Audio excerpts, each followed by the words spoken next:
Okay, we left off yesterday. We're on Lamed Gimel. The Gemara tells of a story where Achrei was in the bathhouse, or Bar Kapara was in the bathhouse, and Reb Shimon, the son of Rebbe, passed by, and they didn't acknowledge him by standing up. So it says, if he want to share it with his father, Rabbi Yudah Nossi had said they were preoccupied in Torah study. That's why they didn't stand up. And evidently, it seems to be that even in the days of Merchotz, you have to acknowledge a Talmud Chacham. So how do we reconcile this with the Bryce before? Because it said in the Bryce before that it's only Mokum Hidon. There's a Chiv Hamidon, there's an obligation to stand for a Talmud Chacham. So that the Gemara said, it's speaking the Bati Broi, not Bati Gavoy. There are two rooms. There's a room in a bathhouse where people go clothed, and there's the room where they bathe, where they're naked. So this is the outer room. So in the outer room, you're permitted to meditate in Torah. And the Gemara says, and to prove the point, because it would be the inner room, how could you meditate in Torah? So that proves that they were in the outer room. So that's what Yudah Nossi had said to them, because they were preoccupied. And Torah thought they didn't notice you. But if they would have noticed you, they would have stood to you. So when people go dressed, clothed, that's a Mokum Hidor, is a proper location to acknowledge a person. Not in the inner room.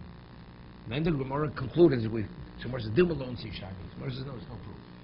It could have been in the inner room. But a person his mind is so preoccupied in Torah continuously, sometimes it's inevitable, even when he enters into a location where you're not permitted to think in Torah, it's beyond his control, therefore he thinks in Torah. That's what Rashi says. Explains. Before he enters in the bathhouse, the libo, he's engaged with his mouth and his mind, his heart, his emotion. It's interesting. The Gemara says in Megillah that they asked many people, why did you merit longevity? So they asked the question of Rabbi Yochanan. Rabbi Yochanan lived a very long life, lived about 140 years for Rabbi Yochanan. And he said to Rabbi Yochanan says, because he never meditated in Torah in in any alleyway which was not clean. In the ancient times, they had open sewers in the streets. He never thought in Torah or any location which was not appropriate. He never meditated in Torah ever in any of these locations. And that's the reason why he merited longevity, Rabbi Yochanan. What did Torah Rabbi Yochanan? He should think in Torah in a location in which you're not permitted. He'd say it's just the opposite. He was saying a person whose mind continuously is uninterrupted in Torah thought. How do you have such control? How do you have such control? We're talking about Otzei. Mor says it's no proof because maybe over here, Reb Chia, it was Otzei. Maybe it was in the inner room in the bathhouse, and the reason is because he couldn't control himself. Because before he had gone, he was in Torah thought, so it was beyond his control. Rabbi Yochanan was never a moment that it was beyond his control. That's Lomei Rach de Yom. Rabbi Yochanan is saying the reason is there was never a moment. I'm going to tell them the story of Yisrael Salanter. On Purim, he would drink Ad Lo Yoda. So it would come to Ma'ariv, and they would bang on the bima, Ma'ariv. The moment they said Ma'ariv, he was full control of himself. That's the control Rabbi Yisrael Salanter had over himself. There was never a moment that in a moment he was not back in control. His thought, his emotion, every aspect of his physicality. Torah is Arichas Yomim. What? No, I stand. It's interesting. There's a famous Ravina Bachi I once mentioned. We speak about Ayin Hara, person who has a bad eye, evil eye. It's an indication that the person is a bad person who has the evil eye. Bilam was Ayin Ro. He had a bad eye. Avram Avinu, in contrast to Avram Avinu, or Talmidi Avram Avinu, to Bilam, to the students of Bilam, Avram Avinu was Ayin Tova, and Bilam was Ayin Ro. Talmidi had a bad eye. So Rabbi Bachya in parshas Bolok asks the question, Gemara Bava Kama. Gemara tells over the story of Rabbi Yochanan of Kahana. It just brings out the point to another level, where Rabbi Bachya learns that Rav Kahana had killed an informer in Bavel. Rav Kahana, and he fled from Bavel to Eretz Yisrael because he was a fugitive, a Jewish informer. So the informer is a Rodeh, so he killed him. So he killed a government informer, so he became a fugitive. The Persian government was looking for him, so he fled to Eretz Yisrael. Comes to Eretz Yisrael, comes to Yerushalayim, and he meets Rish Lakish. Rish Lakish is the closest student, Talmud of Rabbi Yochanan. So he meets her. So what does Rav Kahana see when he meets Rish Lakish? So he goes, he wants to find out what was discussed today in the Shir. So Rish Lakish shares with Rav Kahana the subject matter that Rabbi Yochanan lectured on. In a moment, he goes and he presents a treatise regarding subject matter. He's never experienced such a thing with Rish Lakish. He immediately reports to his Rebbe, Ari Olami Bavel. A lion has just descended from Bavel. Because it was obvious he was a Babylonian. Ari Olami Bavel. Rabbi says you have to bring him immediately. Have to beat the man. So Rabbi Yochanan was giving the shir. Rabbi Yochanan, he was a very old man. He wasn't able, he had very long eyelashes. And to be able to see, he would have to lift his eyelashes with silver tongs to be able to see. So he sat on 7 pillows. And they put Rabbi Kahana in the first row. Because the prize students stood in the first row. And Rabbi Yochanan says something. Rav Kahana remained silent, because after Rav Kahana killed the informer, he accepted, bought himself silence for 7 years. He will not publicly display his greatness in Torah. And the silence of the 7 years should atone for the killing of the Jewish informer. Okay? So they put him in the front row. Rabbi Yochanan asked the question. Kahana remained silent. So they push him back 1 row. Okay? They ask another question, remain silent, push him back, finally sitting in the 7th row. But that's not public. In a public setting. So he's already sitting in the 7th row. So Rav Kahana already is disgraced. So Rav Kahana says to himself, the 7 rows of silence, and I was demoted 7 rows, that's the equivalent of remaining silent for 7 years. So he raises his hand, he says, let's start from the beginning. So Rabbi Yochanan asked the first question. Immediately he goes, responds. So they take out one of the pillows from under the cushions from under Rabbi Yochanan. So finally they take out the 7th cushion. And Rabbi Yochanan is a man close to 100. He's sitting on the ground. He says, it's a disgrace. He's a young person, Rav Kahana. He disgraced Rabbi Yochanan. But of course he didn't mean to disgrace him. And Rabbi Kahana had a deformity of the mouth, of his lip, that it looked like he was smirking. So Rabbi Yochanan, he wasn't offended. He just wanted to see, who is this person? So he lifted his eyelashes, and he sees Rav Kahana, and he sees him smirking at him. And he thought he was smirking. The moment he sees he's smirking at him, it says he gazes upon him and he dies. Rav Kahana dies. On the spot he dies. Okay? Afterwards, they go and they inform Rabbi Yochanan. He wasn't smirking, he had this deformity in the lip. So Rabbi Yochanan says, he has to bring him back to life, he has to be Mechai Mason. So he was buried in a cave. In those days they buried in caves. So he goes to the cave. The cave is encircled, the entrance, with a viper. You can't go into the cave. So Rabbi Yochanan says to the viper, let the Rebbe come to his Talmud, to a student. The viper doesn't move. And he says to the viper, let a colleague come to see his colleague. The viper doesn't move. And he says, let a Talmud, the student, come to see his Rebbe. Then the viper slithers away, goes into the cave, brings him back to life. This is the story. So Rabbi Bachya asks, it says he gazed upon him and he died. I mean, Rabbi Yochanan. Rabbi Yochanan was holy to his essence. He had ayin hara. He didn't have a trace of anything of evil within him. It says he gazed upon him. So why did he die? That's Rabbi Bachya's question. So Rabbeinu Bachya says, in Rabbi Yochanan in his life, first of all, he was cholesh daite. He was offended. Because he was offended, because he was smirking, he died. So Rabbeinu Bachya says, Rabbi Yochanan in his life never had a lapse of Torah thought, ever. But because of what he felt, because he thought that he was smirking, Rav Kana was the cause of the Torah lapse, the first time in his life. So a punishment, Hashem punished him, as a result of causing the Torah lapse, which Rabbi Yochanan was never detached from Torah. That's why Rav Kana died. It's unrelated. It has nothing to do with Rabbi Yochanan. Wait. Okay, this is Rabbeinu Bachya. So Rabbi Yochanan never had a lapse of Torah. Yet it says, he says, Lo marachta yomim. Because whenever I came to a location which was inappropriate, which was unclean, I never had a Torah thought. That's not a lapse in Torah. So you know what kind of level of control he has to have. There's no such thing as own sake.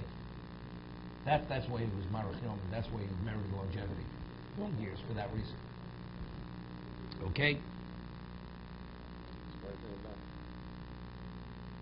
Because he saw how special he was. Because he shouldn't have, factually, no, it doesn't make a difference. But he shouldn't have felt offended. It's only he had the Torah lapse because he felt offended. He shouldn't have felt offended. This is similar to the Dazakin Balitosis, David, by Yaakov. Right? It says, this famous word from Chaim Shmulevitz. It says that Paro, when Yaakov was 130 years old, he came to see Paro. Right? Yosef presented his father. So what's Paro's commentary to Yaakov? He never saw such an aged person. So Rabbi Yaakov Vinu says to Paro, I'm not that old. My father and forefathers lived much longer than I. It's only my years have been very painful and very hard. And I've suffered tremendously. So Dazakin Baltos cites and measures says, after all that I've done for you, you go and share with this heathen how tough, difficult your life was. You should be ecstatic. So if you count the words, the 33 words that he had said to Paro, so for every word that he said, he had a year deducted from his life. Earn a year deducted from his life. So Chaim Shmulevitz asks, if you count the words, what he said to Paro, it's less than 33 words. So why do you have 33 years? And there he was meant to live 180 years. He lived only 147 years. So Chaim Shmulevitz says, he saw him that he looked exceedingly old. But the question is, why did he age? Relatively, he aged prematurely. Because he took it badly. But he shouldn't have taken it badly if he would appreciate what Hashem did for him. Understand? As a result of that, even that's a claim. I mean, a person who's special and he looks as if he's beaten up, and people say, look how beaten up the tzaddik is. It's a problem. The tzaddik always has to be exuding joy. We're talking about the Yaakov being good. Because Hashem contrived the circumstances so he didn't know about the sale of Yosef, thought of Yosef. He thought he had lost his son. He suffered for that for 22 years. That can take a year, right? That was part of the plan for him to go through that suffering. Even his suffering, but the degree that it impacted on him, that it caused him to deteriorate physically to such a degree. He felt that he had, we've discussed that before, he felt that he had not fulfilled his mission with the loss of the son. Good question. It's a good question. But the reason I'm citing it is not to explain the Rabbeinu Bach, the Daskenim, but it's that idea that a person he shouldn't have been offended. He shouldn't have been offended. Of course, God caused him to die because he had the lapse. But why did you have the lapse? You should have been offended. Okay, let's go further.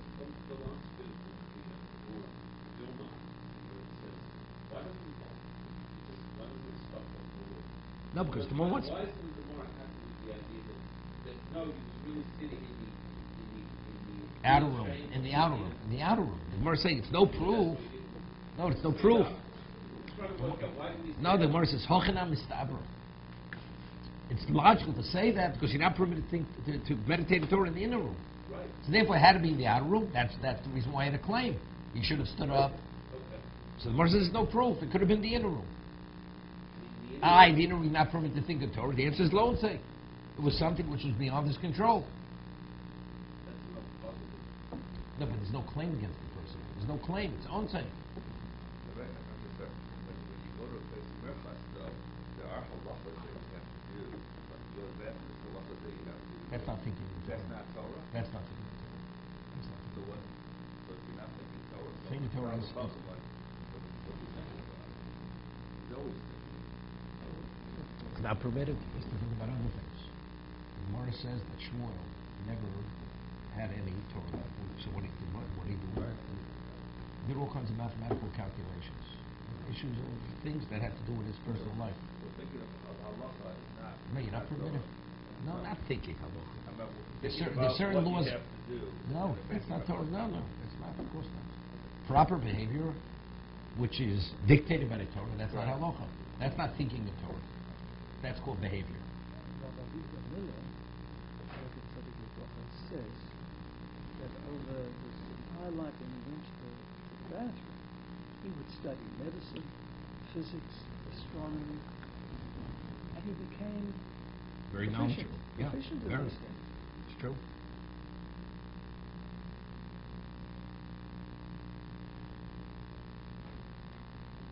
So he graduated in college of what? Okay. Yochel Yatzameinav.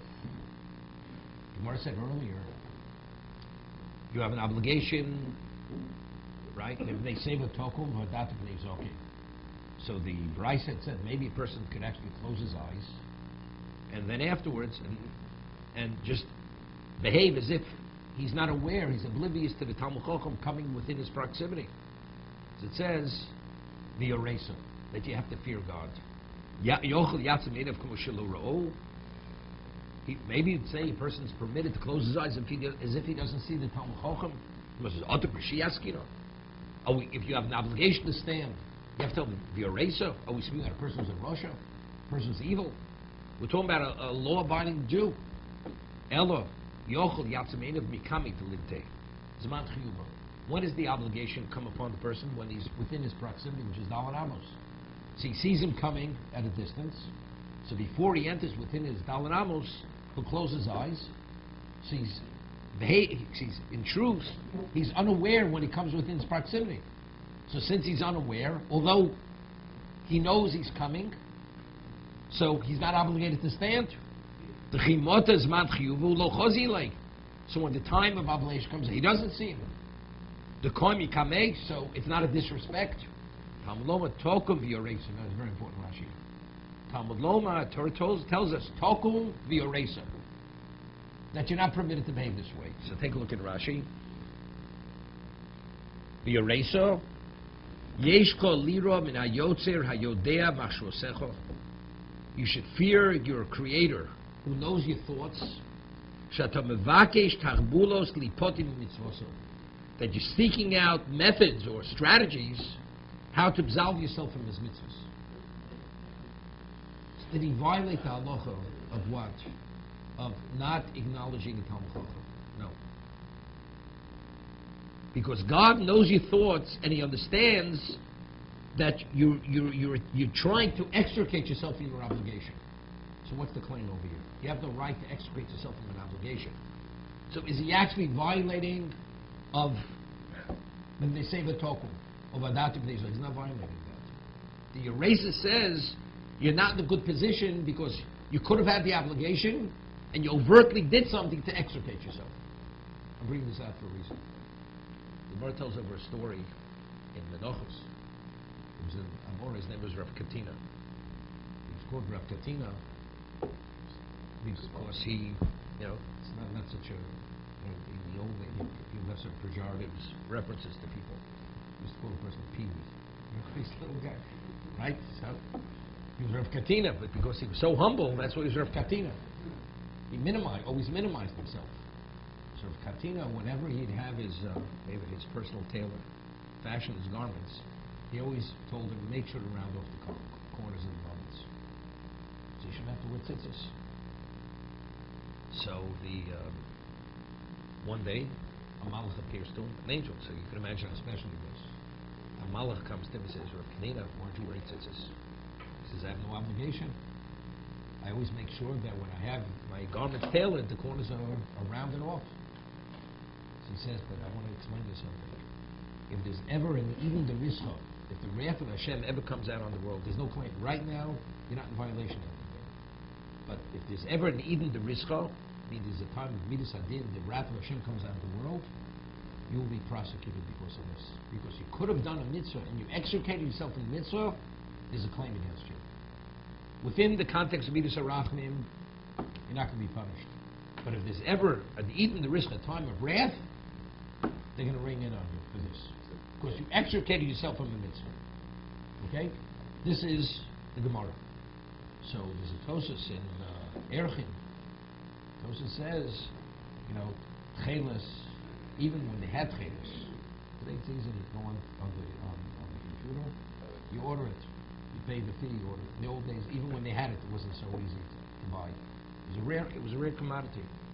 So Tosas says that what we have today is called lovam.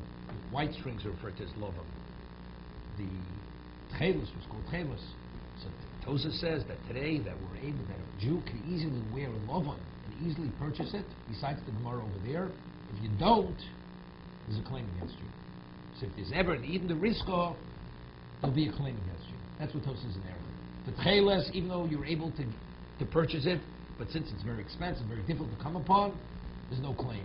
But tzitzis, which is lovan, which can easily be purchased without difficulty, if you don't, there's a claim against you. And he cites the Gemara in the Nochos. So Rabbeinu Yonah says in Shari Tshuva that it's not specifically limited to tzitzis. Any mitzvah which you can easily perform and you extricate yourself from the obligation, although presently you have no obligation, but you could do the mitzvah easily, it's no different than tzitzis. Because you've extricated yourself from the mitzvah. So it makes sense. But what's the point? If you have no chiyuv, then we have a pasuk, right? The pasuk is this pasuk. Tokum v'yoresim. What does tokum v'yoresim teach us? So Rashi explains. Although you did not violate because you did not see the Talmud Chacham enter within your proximity, but since God knows your thoughts and your intention was to extricate yourself from his obligation, therefore it's a lacking of eraser. Because if you would have revered God in a special way, you wouldn't want to extricate yourself. You're evading your obligation. So this is the basis for the Gemara in what? For the Gemara in Menachos, and all Rabbi Yonah says, any mitzvah that you could perform easily and you don't, the question is why not? Not interested. If I have no obligation, I'm not interested. Okay, no problem. This is Tokum V'Yoreser.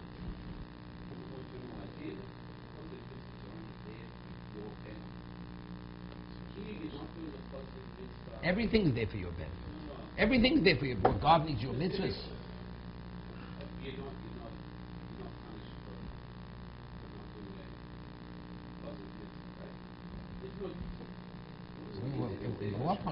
First time, say Kriya Shema B'Zman, and you don't. You have an obligation to wear tefillin, you don't put on. You are punished. There's an obligation to do the mitzvah. Of course you're punished. You are punished. Here you're evading the mitzvah. Here we're talking about mitzvah evasion. This person tells me that there's a claim against the person if he evades the mitzvah. Tokum v'yoreser.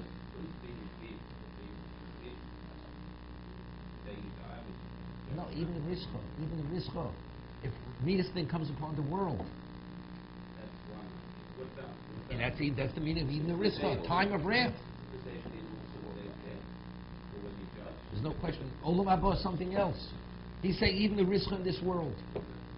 Doesn't it depend on why he's not doing this? No, he did it because he says, because I have no obligation. I'm only obligated if I have four corners. He said, I don't have four corners. He says, but if you could have, and you chose not to, that's a claim against you. So simply, see, the way you normally learn the Gemara Menachos, the Mechaber says, like certain people don't wear tzitzis on their shirts. Why? Because you're only obligated if you have four-cornered garment. So Mechaber says it's irrelevant because since tzitzis is a shokol connected kol mitzvos, it has such special value, it's something you should do. That's what the Shulchan Aruch says.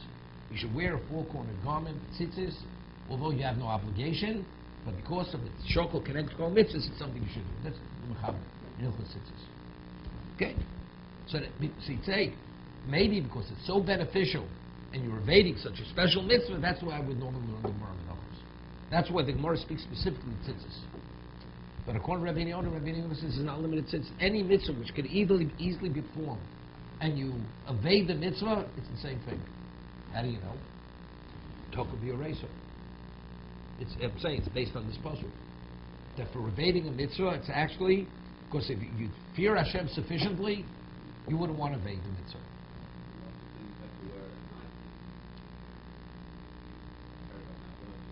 I don't have an obligation to it. I'm not wearing 4 points down. You have no chiyuv No on idea that night either. What is one thing? The Torah says you're not obligated. Even when you wear it, you're not. So You're not obligated. So You what- don't wear a 4 point down, but yet we wear it. one thing is We extend it. no, you can't extend it. You know, if you have an obligation to eat matzah to Seder, you should eat it on Hanukkah. What does Hanukkah have to do with Pesach? That's exactly what you're asking me. The Torah says if you wear a full coat, even when you wear it, you don't have an obligation to wear tzitzis. So I should wear it at night. It has no value. What's its value at night? But you could bring yourself into the obligation. So it's not comparable. It's like telling me eat matzah on Hanukkah. I think this is fine, Rabbi, just what you said. But I had a slight different thought. A different thought on this. And there are 2 levels. The first is that on Rosh Hashanah Yom Kippur, we have to consider ourselves as vain. So we're right in the middle. So if I take upon myself to do this extra mitzvah, maybe I tip the scale. I always have to see myself this way. And this is a way to tip the scale. And I've always got to think about life that way. Okay, that's one idea, maybe. First of all, what do you have, it's Gemara later, we're going to have a kiddushin. Why do you have you see yourself always exactly in the middle? Why? As a Bein Levi. I don't know, throughout the year you have to see yourself as that. No, I'm saying. Why? It's good advice.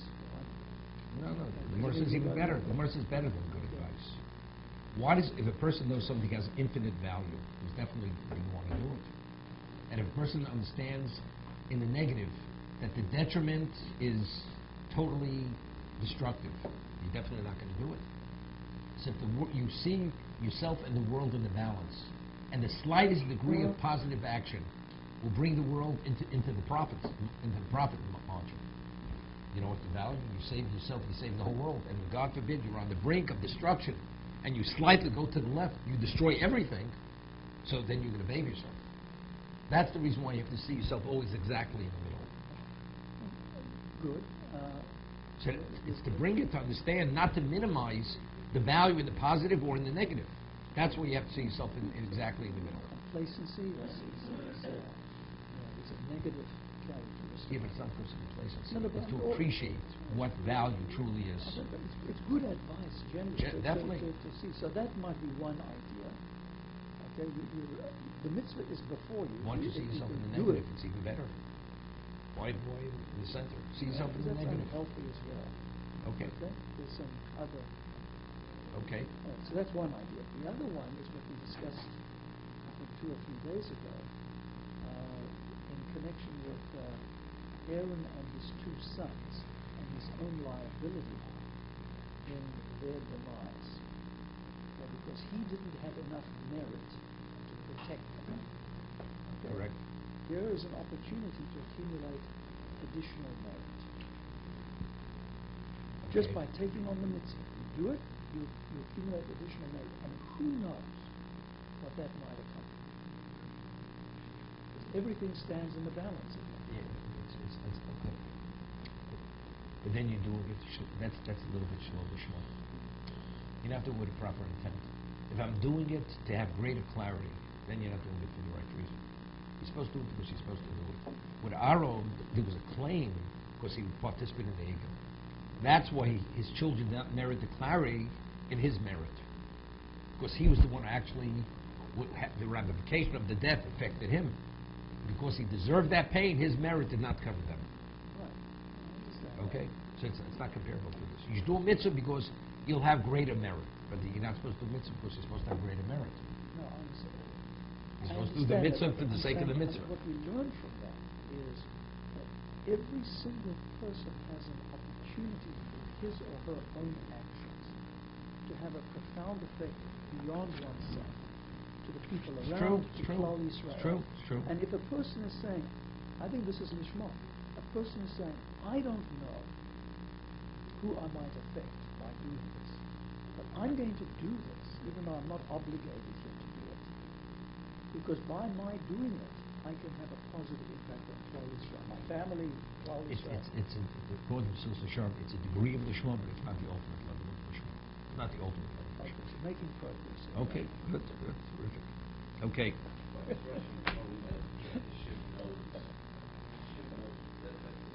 No, that's the eraser. The eraser may look careful. Always Hashem knows what's in your heart. That's the eraser. If right? It says by Lefni V'Lasiti in Nishol. It says the eraser may look Hashem may look careful. You should not put a stumbling block. So what does Rashi say? It's more about Mitzvah. You go and you convince a person to sell a piece of property, but your intention is it's for your benefit. You ask me to look at it. God knows what your thoughts. So knowing that will not allow your conflict to actually cause you to do the wrong thing or to justify the wrong thing. Same idea. I have no obligation, but you understand. But if you know God knows your thoughts, you're not going there.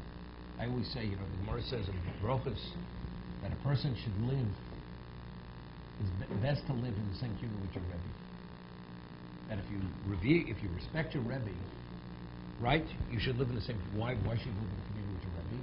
Because you find that Shlomo Melech did not marry Pasparo until his Rebbe passed away. So I asked the question: when Shlomo married her, evidently justified it. Shlomo being the Chochmei Mikol Adam. You don't think he could have outsmarted his Rebbe 1,000 times over with his genius to explain to his Rebbe why it's permitted? The answer is you can have every answer, but you know the Rebbe knows it's wrong.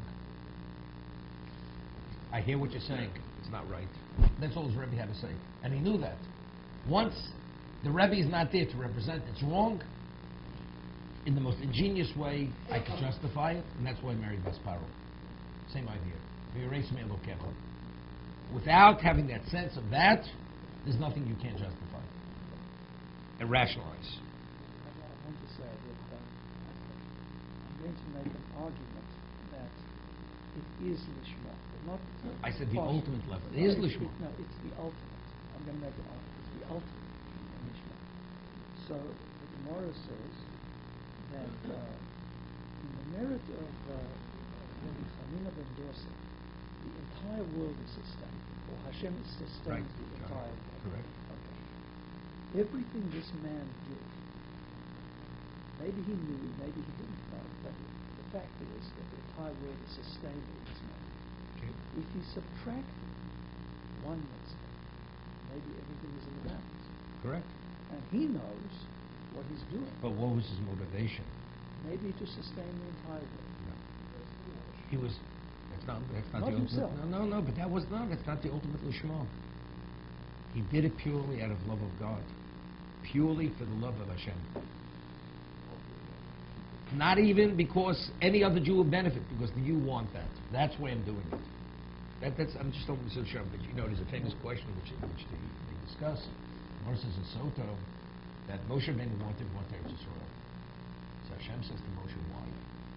He says, is it because you want to be to receive the reward for the mitzvahs? Mitzvahs are Talmud Svaras. Hashem says, I'll give you that reward. I will give you that reward. So they all ask, what Moshe wanted to do the mitzvah for the sake of reward. Habasham Shalom Shalom Nas Kabel Pras. Serve the master not for the sake of reward. So the answer they give, which is not what they would say, because I don't want you to confuse it. The answer they give is this. Why did God create existence? Because Hashem is a native.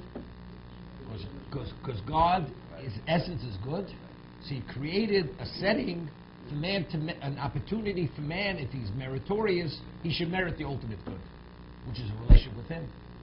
So what's the intent of creation? That man should be a beneficiary of God's goodness. That's what Moshe wanted to start. Not that he should be the one. That the objective of creation should be able to be fulfilled. So it's not, I'm doing it for me. I'm doing it because that's what you want. That I should be the beneficiary. Not I want to be the beneficiary because I want to be the beneficiary. I want to be the beneficiary because you want I should be the beneficiary. That's the ultimate level of Shema. Because you're going back again, because that's what God wants. It's not what I want. I think we have another minute. Okay, another minute. Harvey says another minute. Okay. Tana. Ezel kimo sheish b'hider. What's considered rising? He said, kima, you only stand where the standing is an acknowledgement for the person who's the Talmud Chacham. Avi Omed Zedal Ramos. When do we associate the standing with the acknowledgement? If the person is within his 4 cubits, within his Talmud Ramos. Omer Abayi v'Omer El Barabo She'ena Muvok. That's considered your Rebbe, but it's not your primary teacher. Avu Barabo Muvok Mo Yeno. But if it's your Rebbe who taught the majority of your knowledge, as long as he's within your eye range, you already have to stand. Abayi Michi Chozle Udni Dechamed Rav Yosef. The Osi, hear this? Rav Yosef was the Rebbe of Abayi. When he'd see the ear of the donkey of Rav Yosef coming, Havi Koim. He would already stand, because that meant his Rebbe is already within his eye range. It's way beyond his Daled Amos. So the obligation of chemo with his Hidur, that's an ordinary Rebbe. A Rabbi Muvok, which we'll discuss tomorrow, is even beyond that point.